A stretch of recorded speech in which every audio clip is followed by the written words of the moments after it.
Okay, so I got it, I won't say aligned, but it's lined up better.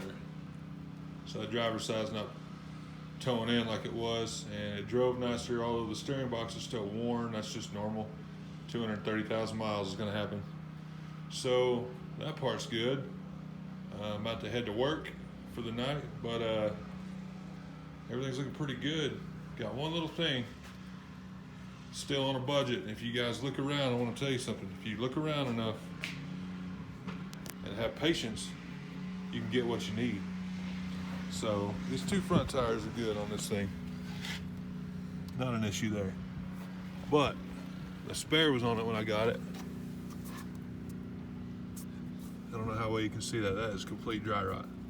The spare's dry rotted too. And then the matching wheel. Oh, hang on, one time the lock works.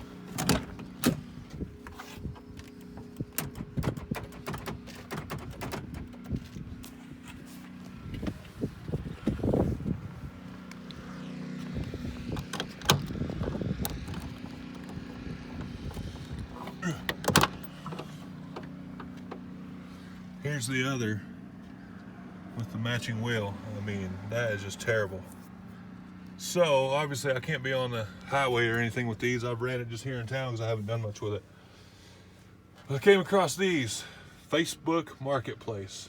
I don't even like Facebook, y'all. I don't get on it, but I do like the Marketplace. So I got these for 20 bucks, and they're just gonna mount right on. They are a 255 size. The stock is 245, so it's just barely any bigger. Not a big deal. The worst was this here, being a little worn. You can tell they needed alignment on whatever vehicle it came off of. Who cares? It's gonna go on the back. And for 20 bucks plus mounting and balancing, I'll have a set of tires for no telling how long. I mean, I run tires a long time, guys.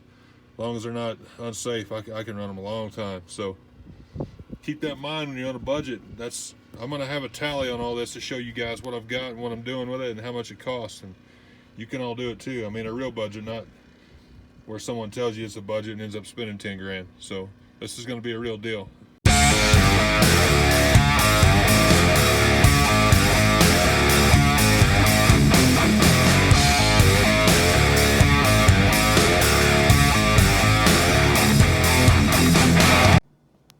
All right, guys, today we're going to do some brake pads on the Suburban here. I bought it and they were already squeaking, so I figured I'd just go ahead and change them out. Part of the maintenance of getting this bad boy. So we're gonna go ahead and get those changed out and go from there. First thing I like to do is, since we're gonna be squeezing the calipers in, I like to come in here, just go ahead and pop the cap off this master cylinder here. That way when we squeeze it in, let some of that pressure go. Doesn't pressure up and blow everywhere. Probably make a pretty good mess, but you know, it happens. I'm gonna go ahead and get it up in the air and start working on it. Oh, let's get this sucker up in the air.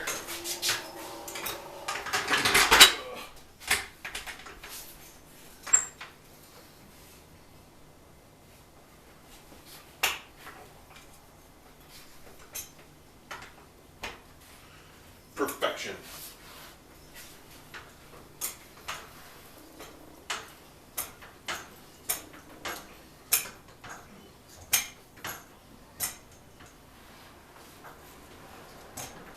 A few more cranks on her. Yeah. All right.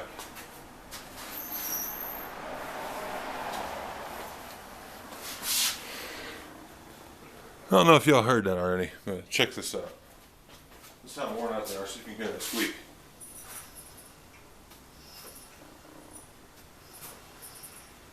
I'm about to say they're pretty much done.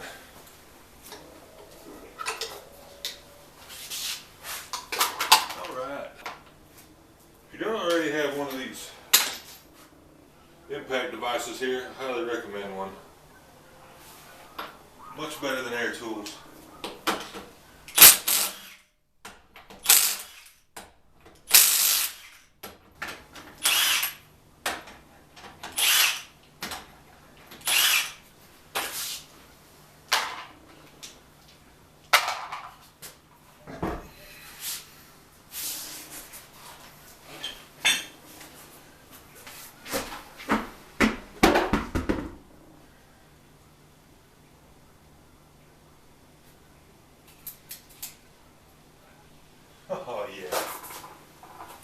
She's toast.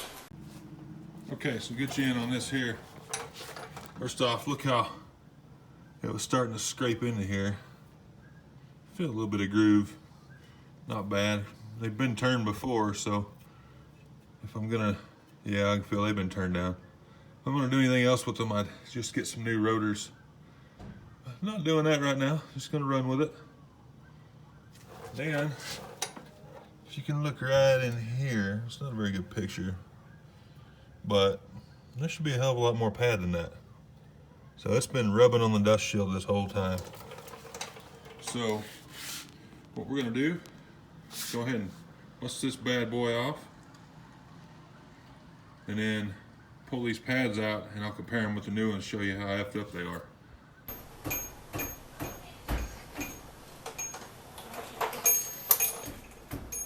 Well, this has probably never ever been taken off. If they have, some dumbass had the crank on them. You know? You don't have to go Dwayne "The Rock" Johnson on these things. All you gotta do is get them tight in there.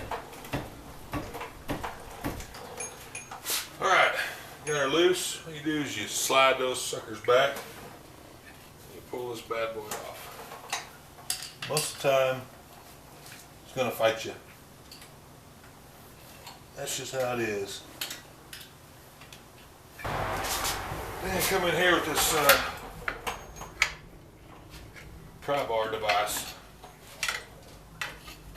Keep that sucker out of there.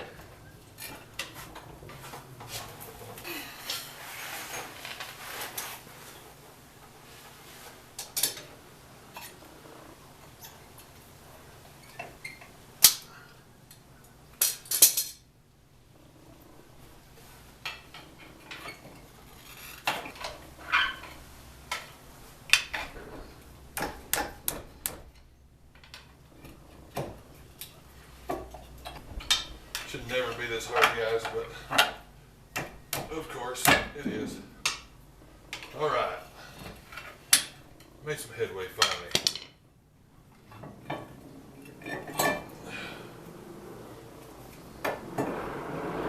So now, get in here and show you just how bad these things are. Dumbass.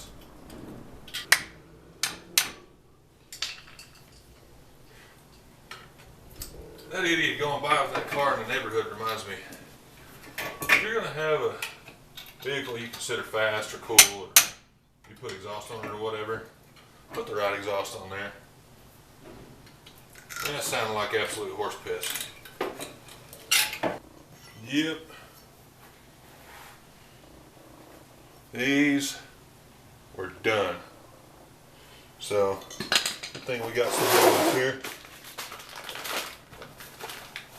Like I've been saying, budget, so I ordered AC Delco for the price.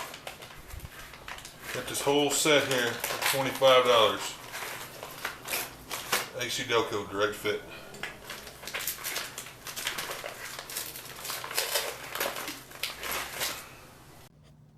So here's the old pads and the new ones. Obviously these old ones, you've gone way too far when you see those rivets in there.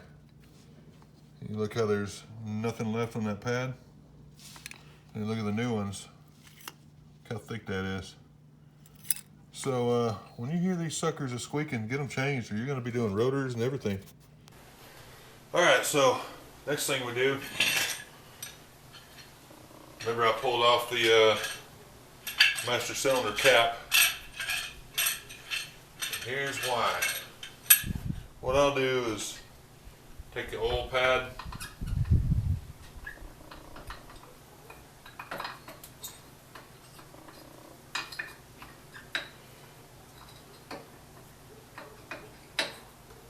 set her back in there, get a good C-clamp. They actually make this tool specifically for this, but I've already got the C-clamp, so I'm really not interested in buying another one for that because this works just as good. And you just kind of ease that piston back in there if you can. it'll fight you a little bit. But eventually it'll go. And I just push it all the way back. That way there's plenty of room for you to put those new thick brake pads in there and just put it back over your brake rotor easily.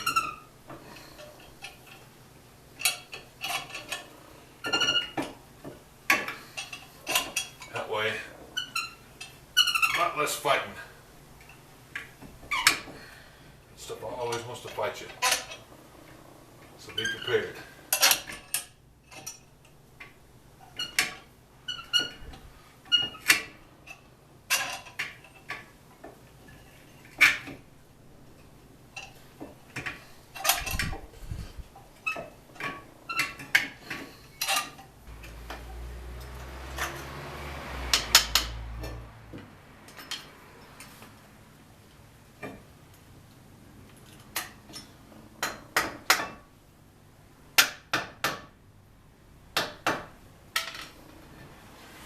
Okay,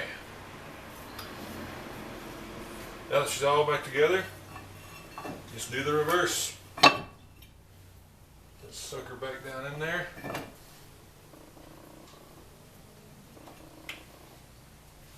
Make sure your bolts are back.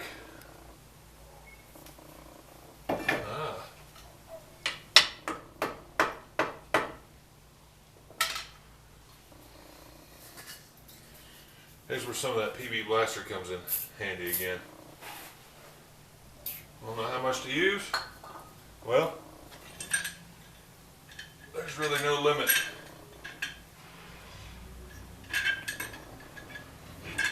Use what gets it loose.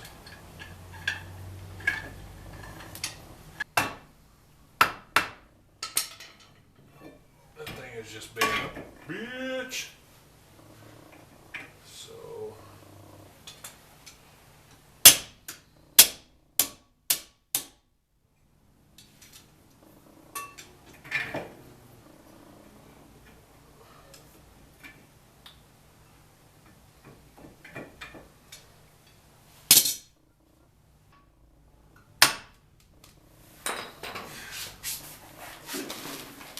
All right, that got her to go back. Let's see if it'll go on now.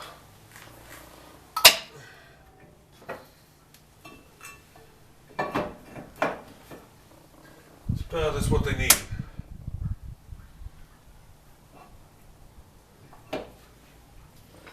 It's a good little time with an attitude adjuster.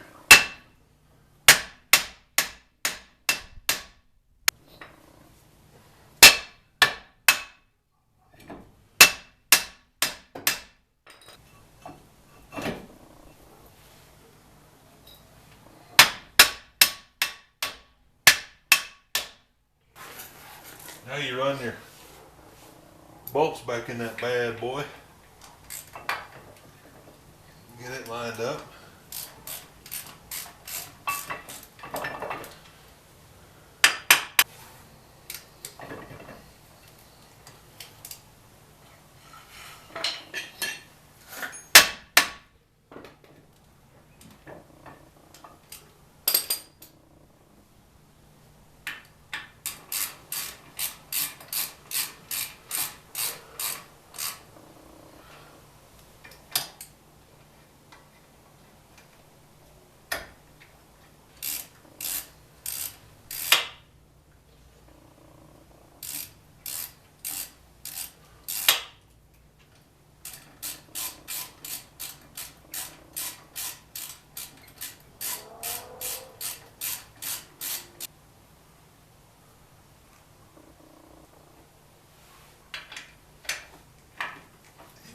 That's tight enough. Okay, got the brake pads on finally. Just a little seized up is all, not a bad deal. So obviously getting rid of this crap.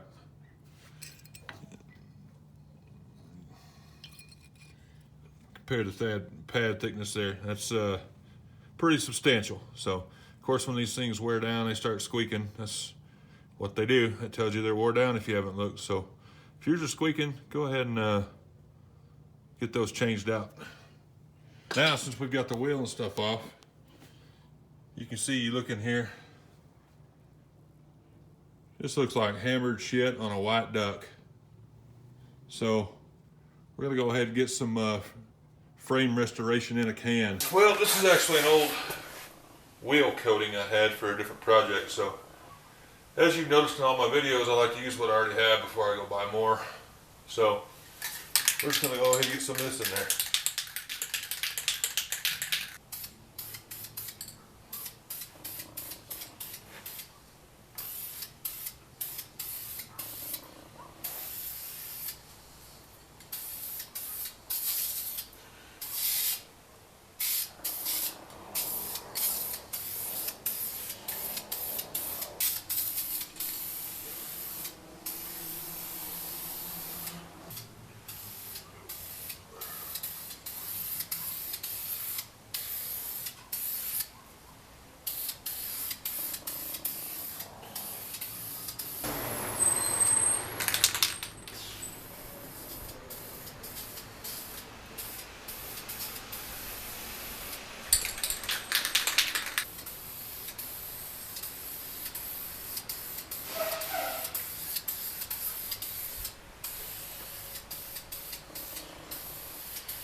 Beautiful. Well, there's a half-ass paint job. I used a matte black. I really like that. It seems to coat. When this dries, I'll put a little more on it, but matte black seems to coat really good. I like the color. I always called it hot rod black, but nowadays it's matte black. It's a flat color with a glossy finish, so looks pretty good. We're gonna get this wheel back on when I put another coat on it. Start on the other side.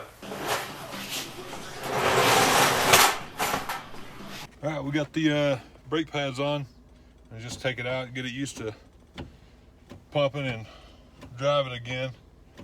I mean, it's already got pressure. I really don't worry about bleeding them when I do these brake pads.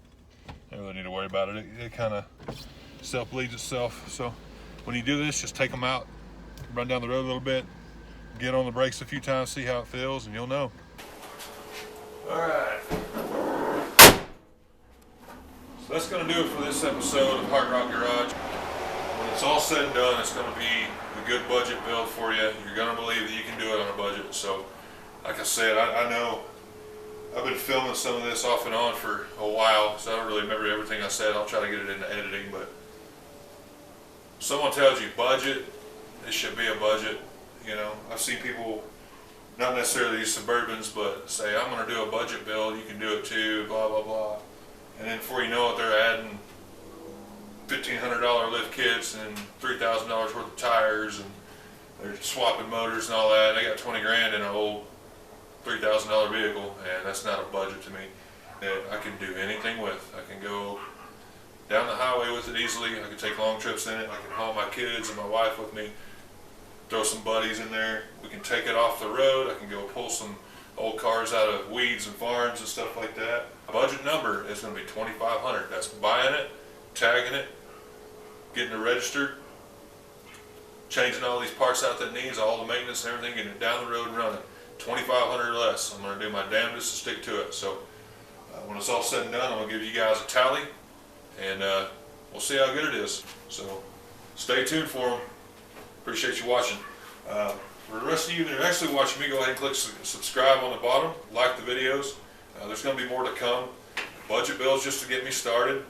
I have a motor over here. I have another motor at a friend's house. Small block Chevys, of course, I want to do. I got a couple transmissions. So I'm even looking at, I've got an old Model T frame and some parts. I'd like to do a rat rod build. So tune in next time. We'll have a lot more going for you. Thanks a lot, guys.